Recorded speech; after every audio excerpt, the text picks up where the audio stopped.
Halo semuanya, selamat datang kembali di channel Leluhur Manhwa. Kita lanjutin pembahasan Hanju lagi kali ini, yang dimana di chapter sebelumnya kita pun melihat pertemuan Hanju dengan seorang ahli di ranah True Immortal. Dia adalah Mengpo, sang penjaga dunia bawah. Mengpo saat itu pun meminta tolong kepada Hanju agar membantu Tuling Air untuk mencapai ranah Immortal Emperor. Nah, bagaimana kelanjutan dari alur cerita Hanju di chapter kali ini? Buat kalian yang baru mampir, jangan lupa klik tombol like, subscribe, dan ketik komentar kalian agar channel ini dapat berkembang ke depannya. Mohon maaf jika ada kesalahan penyampaian kata di dalam video ini ataupun di video sebelumnya. Oke lah, tanpa basa-basi lagi, langsung aja kita gas ke alur ceritanya. 3 tahun kemudian, tepatnya setelah Hanju masuk ke dunia bawah, di sini kita pun diperlihatkan suasana tenang dan damai, tepatnya di sebuah danau. Para ikan-ikan saat itu pun berenang bebas di danau itu tanpa mengkhawatirkan apapun. Tiba-tiba, di saat para ikan itu pun sedang berenang, muncul taburan umpan ikan di atas mereka. Sehingga para ikan yang melihat hal itu pun terkejut. Di sini, salah satu ikan pun melapor kepada atasannya bahwa bantuan makanan telah tiba di tempat mereka. Mendengar hal itu, ketua mereka pun berkata, "Benarkah? Kalau begitu, di mana tumbal nomor 9? Cepat suruh dia kemari dan gigit kail pancing itu agar sponsor bisa senang sebentar." Lalu di sisi lain, di waktu yang sama, kita pun diperlihatkan murid-murid Hanju yang sedang melakukan caming. Caming adalah sebuah tindakan melempar umpan dalam jumlah besar ke dalam air untuk menarik ikan ke area tempat seseorang sedang memancing. Di saat mereka sedang melakukan caming, mereka saat itu pun sambil berbincang mengenai kejadian Heavenly Punishment yang terjadi 3 tahun yang lalu. Kurongki yang penasaran akan suatu hal itu pun berkata, "Ini pertama kalinya Grandmaster begitu lama dalam pengasingannya. Aku penasaran seberapa kuat dia sekarang." Fang Lia yang mendengar hal itu pun menjawab, "Aku khawatir kultivasinya sudah lebih tinggi dari tingkat kelima dari Ranah Mahayana." Mendengar jawaban itu, Dragon King pun juga berkata bahwa saat ada cahaya yang memicu Heavenly Punishment, hanya sedikit bocoran yang keluar. Tidak mungkin dia tingkat kelima di Ranah Mahayana. Bahkan tingkat ke-9 dari Ranah Mahayana biasa tidak bisa memicu Heavenly Punishment. Sucangan pun juga berkata, True Devil yang dulu melawan Master juga di tingkat ke-9 dari Ranah Mahayana. Rasanya ada yang tidak beres dengan pertarungan itu, karena dia terbunuh dalam sekejap. Mendengar perbincangan mereka, dua kepala lain dari Dragon King saat itu pun bertanya kepada bosnya, "Bos, sebagai petapa, Master sudah mencapai puncak di dunia mortal. Kenapa dia tidak mau naik? Apakah mungkin dia mau merasakan jadi yang terkuat di dunia mortal? Tetapi dia tidak keluar sama sekali. Bagaimana dia mau merasakan jadi yang terkuat?" Mendengar perkataan mereka berdua, Dragon King saat itu pun berkata, "Kalian jangan ngawur. Master pasti punya perhitungannya sendiri. Kalau kau tanya aku, dia tidak naik. Mungkin karena dia tak bisa meninggalkan para murid dan para murid agungnya." Mendengar alasan itu, kedua kepala lainnya itu pun langsung mengerti. Kemudian, di saat mereka sedang membicarakan hal itu, tiba-tiba Hanju pun memanggil Dao dari dalam guanya. Sehingga murid-murid Hanju yang mendengar suara masternya itu pun terkejut. Mendengar perintah itu, Dao saat itu pun langsung segera bergerak ke dalam guanya Hanju. Di sini, Tuling Air yang mendengar Dao dipanggil itu pun menjadi khawatir, karena Tuling Air saat itu pun takut tidak diterima sebagai muridnya Hanju. Lalu di sisi lain, di dalam gua tempat tinggalnya Hanju saat itu pun telah selesai menstabilkan fondasi kultivasinya. Sehingga Hanju saat itu pun membuka informasi mengenai dirinya di dalam panel sistem.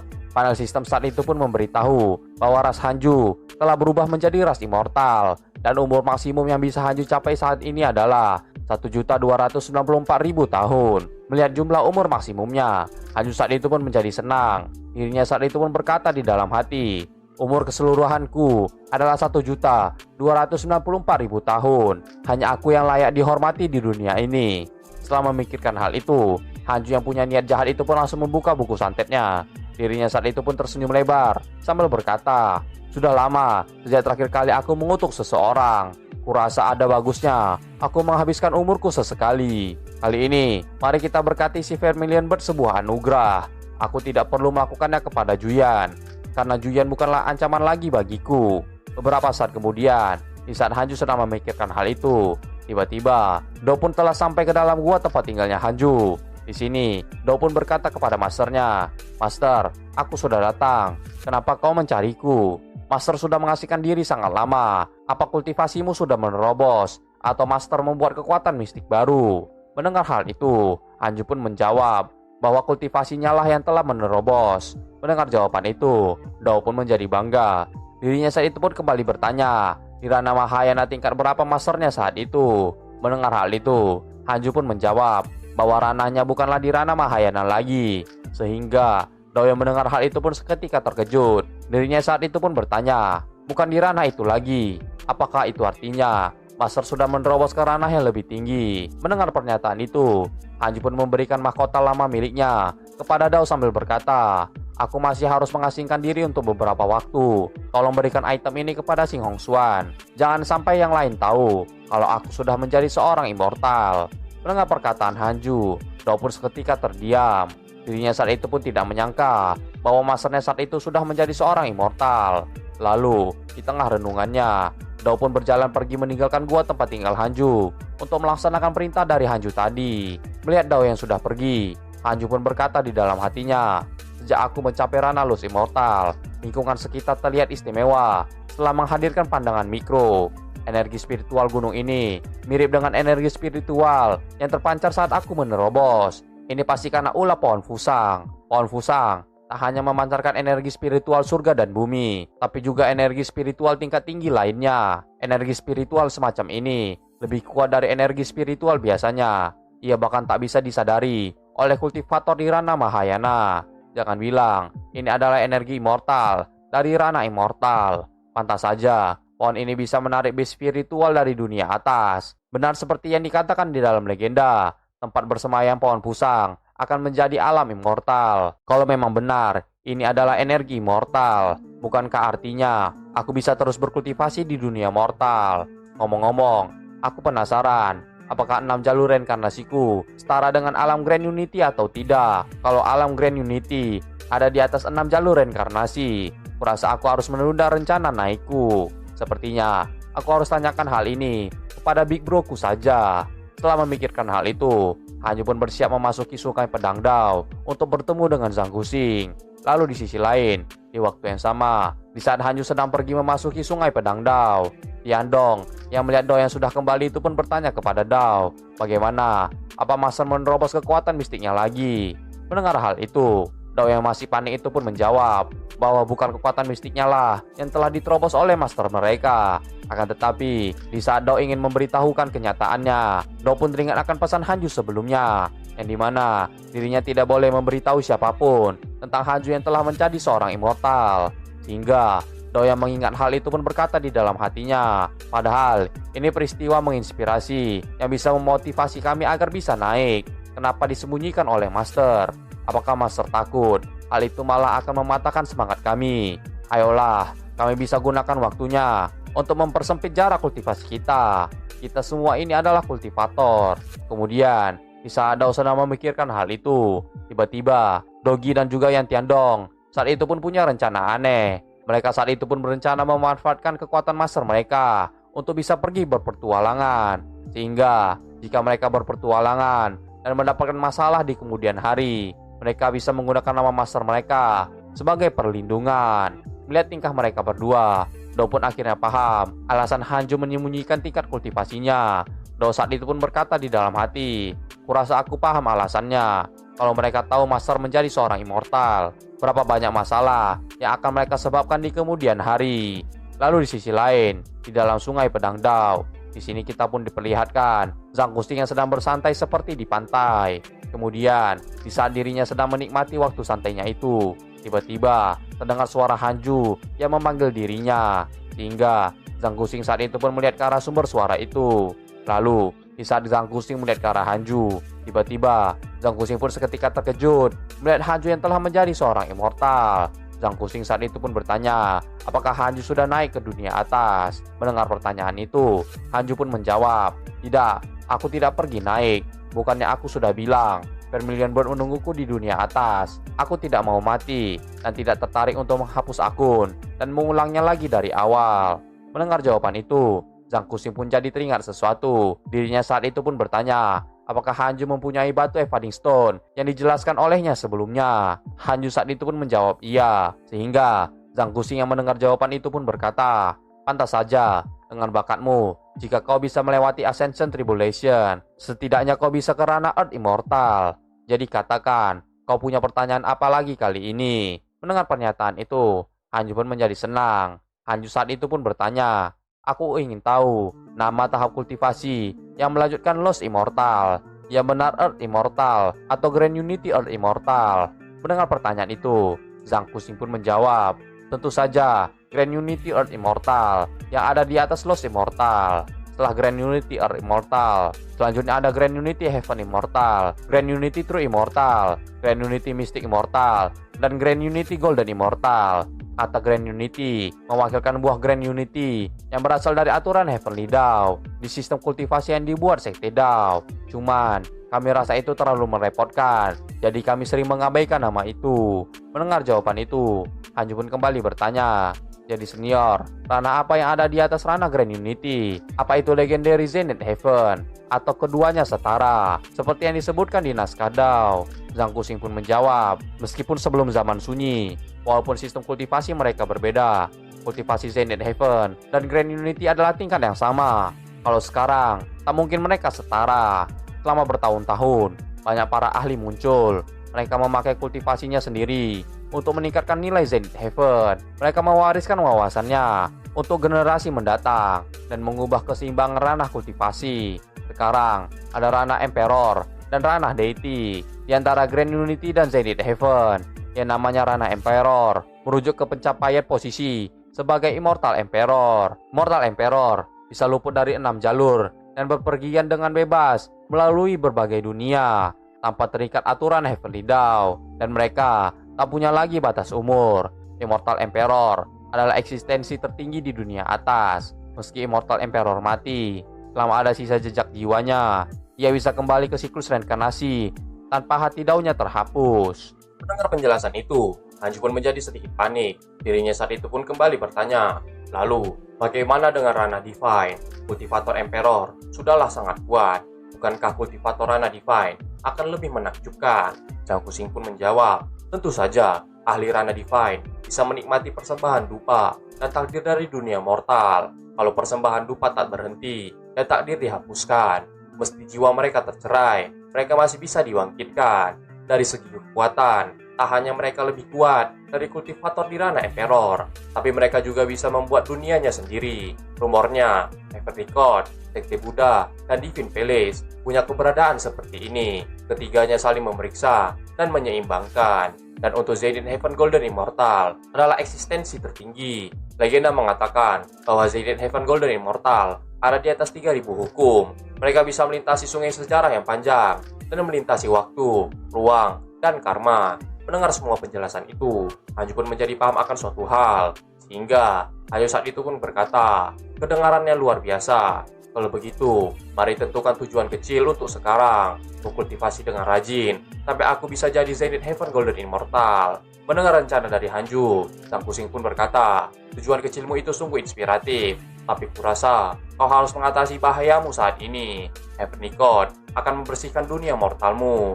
Kemungkinan mereka akan mengirimkan Grand Unity Earth Immortal atau bahkan Grand Unity Heaven Immortal sebagai pemimpin tim mereka. Kau yang hanya Lost Immortal tidak akan cukup untuk menangani mereka. Mendengar penjelasan itu, Hanju pun seketika langsung terdiam.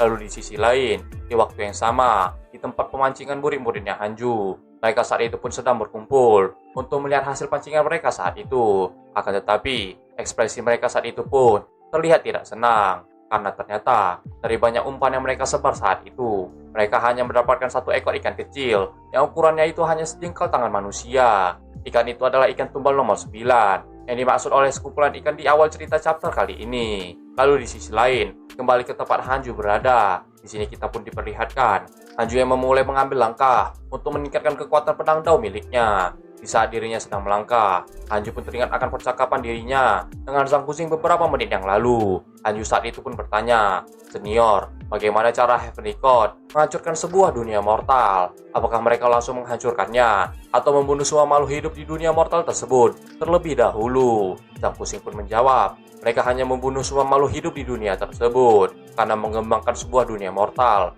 membutuhkan waktu yang sangat amat teramat lama. Konsekuensinya, dari menghancurkan sebuah dunia mortal secara keseluruhan terlalu signifikan. Karena itu, dalam keadaan normal, Mereka hanya mengirimkan tentara Heavenly untuk membunuh semua makhluk hidup di dunia yang ingin mereka hancurkan. Kemudian, mereka akan membawa makhluk hidup dari dunia lain untuk menghuninya. Bagi Heavenly Dao, sebuah dunia mortal, dan setiap makhluk hidup adalah Dao. Di saat makhluk hidup tersebut musnah, maka Dao juga akan musnah. Mendengar penjelasan itu, Hanju waktu itu pun bertanya, "Kamu bilang, kalau makhluk hidup di sebuah dunia musnah, maka Dao di dunia mortal tersebut juga akan ikut musnah. Jadi, apa tidak masalah bagi mereka untuk menghancurkan sebuah dunia mortal?" Zhang Kuxing pun menjawab, mereka tidak mempermasalahkan hal tersebut, karena efeknya terhadap takdir hanyalah sementara, dan secara keseluruhan, dampaknya tidaklah besar. Mendengar jawaban itu, Hanju pun kembali bertanya, apakah mereka benar-benar akan mengarahkan kultivator di ranah Earth Immortal, atau bahkan Heaven Immortal? Itu terdengar terlalu berlebihan. Jangan-jangan mereka akan mengerahkan kekuatan utama mereka. Zhang Kuxing pun menjawab, dunia mortalmu hanyalah salah satu dunia di antara jutaan dunia. Tentu saja, mereka tidak perlu mengerahkan kekuatan utama mereka. Selain itu, dunia mortal yang kamu tinggali itu dianggap sebagai dunia berperingkat rendah. Membunuh setiap makhluk yang ada di duniamu itu bukanlah apa-apa bagi mereka. Di mata mereka, kalian hanyalah semut. Dengar jawaban itu, Hanju pun terkejut. Dirinya saat itu pun bertanya, apa maksud dari dunia berperingkat rendah yang dikatakan oleh Zhang Kuxing tadi? Zhang Kuxing pun tidak memberikan jawaban dan hanya berkata bahwa jika Hanju ingin mengetahuinya, Hanju akan mempelajarinya ketika Hanju naik ke dunia atas. Sehingga Hanju yang mendengar jawaban itu pun seketika langsung menolaknya. Di sini, Zhang Kuxing pun kembali berkata kepada Hanju, asal kamu tahu, tidak mustahil bagi mereka untuk mengirimkan pasukan utama mereka. Untungnya, dunia mortalmu belum menarik perhatian mereka. Jika pemimpin duniamu sedikit lebih kuat, mau tidak mau, kamu harus meninggalkan duniamu itu dan langsung naik untuk menjamin kelangsungan hidupmu. Mendengar penjelasan itu, Hanju pun terdiam sejenak. Kemudian, Hanju saat itu pun memberi hormat kepada Zhang Kuxing sambil berkata, terima kasih atas petunjukmu saudara besar. Tapi, kalau mereka ada di ranah Earth Immortal atau bahkan Heaven Immortal, bagiku, mereka hanyalah rintangan di jalanku menuju keabadian. Setelah mengatakan hal itu, tiba-tiba pemberitahuan sistem pun muncul saat itu. Sistem pun memberitahu bahwa tingkat rasa suka Zhang Kuxing kepada Hanju telah meningkat hingga 3,5 bintang. Sehingga Hanju yang melihat hal itu pun berkata di dalam hati, sudah kuduga, kekuatan adalah sarana komunikasi terbaik. Lalu kemudian, kembali ke waktu sekarang. Hanju yang telah berhenti melangkah itu pun berkata di dalam hati, ini benar-benar berat, sampai-sampai aku tidak dapat bergerak. Sepertinya, ini adalah batasku untuk saat ini. Tanpa aku sadari, aku sudah berjalan sangat jauh. Begitu jauh sehingga aku tidak dapat melihat saudara Zhang Kuxing lagi. Namun, jumlah orang-orang dengan kultivasi pedang yang sangat tinggi meningkat. Kemungkinan besar, mereka telah mencapai ambang batas di tahap berikutnya. Luasnya ranah immortal dan jumlah orang-orang yang berbakat jauh melebihi perkiraanku. Dao pedangku yang bisa dianggap sebagai yang terbaik di dunia mortal hampir tidak bisa dibandingkan dengan orang-orang yang ada di sini. Jika aku dulu naik dengan ceroboh, kompetisi yang akan aku hadapi pasti benar-benar akan sengit. Tidak peduli seberapa kuatnya dirimu, pasti akan selalu ada seseorang di luar sana yang lebih kuat. Dengan tingkat kultivasiku yang masih rendah ini, aku tidak boleh sombong atau bermalas-malasan. Aku harus terus berkultivasi dengan rajin. Dao pedangku sudah mencapai ranah Grand Unity, bahkan sebelum aku menjadi seorang immortal. Aku ingin tahu seberapa kuat aku sekarang. Seseorang bisa mengetahui kebenarannya hanya melalui sebuah latihan. Mari kita lihat apakah aku bisa bersaing dengannya setelah aku menjadi seorang immortal. Setelah berpikir seperti itu, Hanyu saat itu pun kembali ke dunia mortal dan langsung memasuki simulasi pertarungan. Hanyu saat itu pun memilih Meng Po sebagai lawannya, yang merupakan seorang kultivator di ranah True Immortal. Hanyu saat itu pun bersiap untuk melancarkan serangan pamungkasnya itu ke arah Meng Po. Akan tetapi, belum sempat Hanyu melancarkan serangannya, tubuh Hanyu seketika langsung terbelah menjadi dua, dan dalam 1 detik, Hanyu pun kalah dalam simulasi pertarungan itu. Hanyu saat itu pun seketika langsung termenung akibat kekalahan instannya di simulasi pertarungan. Hanyu saat itu pun berkata di dalam hati, aku rasa nama skillku ini terlalu panjang. Lalu kemudian, di saat Hanyu sedang termenung, tiba-tiba Xing Hongxuan pun datang menghampiri Hanyu dengan sangat semangat. Dirinya saat itu pun berterima kasih kepada Hanyu karena telah memberikan hadiah Frost Lord Glazed Crown kepada dirinya. Melihat Xing Hongxuan senang, Hanyu saat itu pun berkata, aku senang kamu menyukainya. Di gunung ini ada banyak orang, tapi yang paling aku perhatikan adalah dirimu. Dengan pernyataan itu, Xing pun menjadi semakin senang. Dirinya saat itu pun langsung membuka pakaiannya dan bersiap adu mekanik dengan Hanju saat itu. Menyadari niat buruk dari si Hong Xuan, Hanju pun seketika langsung panik. Dirinya saat itu pun langsung berteriak minta tolong dan meminta si Hong Xuan untuk tidak mendekati dirinya. Lalu di sisi lain, di tempat pemancingan murid-muridnya Hanju, mereka saat itu pun mendengar suara teriakan dari master mereka saat itu. Sehingga Ling Er yang mendengar hal itu pun bertanya, "Fang Liang, buat tempat tinggal mastermu, apa yang sedang terjadi?" Fang Liang saat itu pun menjawab, "Jangan tanya aku juga tidak tahu." Jika yang melihat Ling Er khawatir itu pun berkata, "Tenanglah, karena master di atas gunung dengan sangat rajin. Tentu terkadang dia perlu sedikit hiburan dewasa. Ini hanyalah masalah kecil, jadi jangan khawatir." Mendengar penjelasan itu, Ling Er pun langsung tersipu malu. 1 bulan kemudian, setelah kejadian Hanju disiksa di dalam guanya, Hanju saat itu pun berteriak dari dalam guanya, "Master, saudara senior, dan master sekte, kumohon datang ke gua tempat tinggalku sebentar." Mendengar suara itu, Yisuan, Yuer, dan Li Qingzi pun terkejut. Murid-murid Hanju saat itu pun juga ikut terkejut mendengar suara master mereka saat itu. Chicken saat itu pun berkata, "Apa? Kenapa master masih bisa berbicara lantang seperti itu?" Do pun juga berkata, "Padahal aku sudah menunggu untuk mengambil mayatnya yang sudah kurus kering." Kemudian, di saat mereka mengatakan hal itu, Hanju yang teringat akan suatu hal itu pun kembali berteriak, "Aku lupa, Pao Jiken dan Dogi tidak kuizinkan untuk masuk ke gua tempat tinggalku. Ayo berkumpul di bawah pohon fusang saja kalau begitu." Mendengar perintah itu, murid-murid Hanju pun seketika langsung panik. Mereka yang sedang memancing saat itu pun langsung bersiap untuk bergerak ke arah pohon fusang. Beberapa saat kemudian, di depan pohon fusang, murid-murid Hanju saat itu pun memberi hormat kepada Hanju saat itu. Hanju yang sedang lewat di depan mereka saat itu pun berkata, "Aku mendapatkan beberapa pencapaian di kultivasiku, jadi aku memutuskan untuk mengajarkan Dao selama 1 tahun.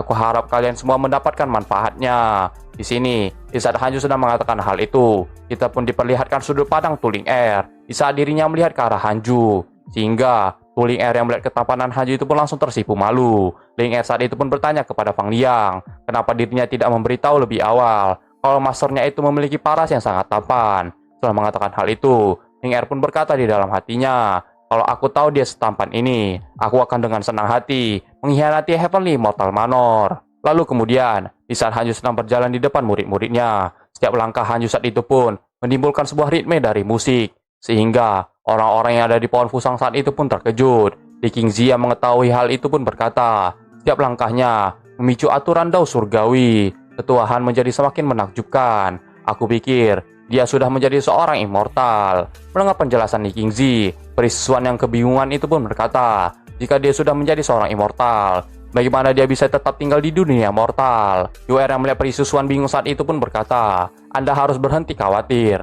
Bahkan jika saudara junior menjadi immortal, dia masih punya cara untuk tinggal di dunia mortal untuk menemanimu." Lalu di sisi lain, kembali ke sudut pandang Hanju. Hanju yang sedang memberikan penjelasan kepada mereka saat itu pun tiba-tiba mendapatkan sebuah pemberitahuan sistem. Sistem pun memberitahu bahwa tingkat kesukaan Ling Er saat itu meningkat hingga 5 bintang. Sehingga Hanju yang melihat hal itu pun terkejut dan bertanya-tanya, bagaimana bisa tingkat sukanya langsung meningkat hingga 5 bintang.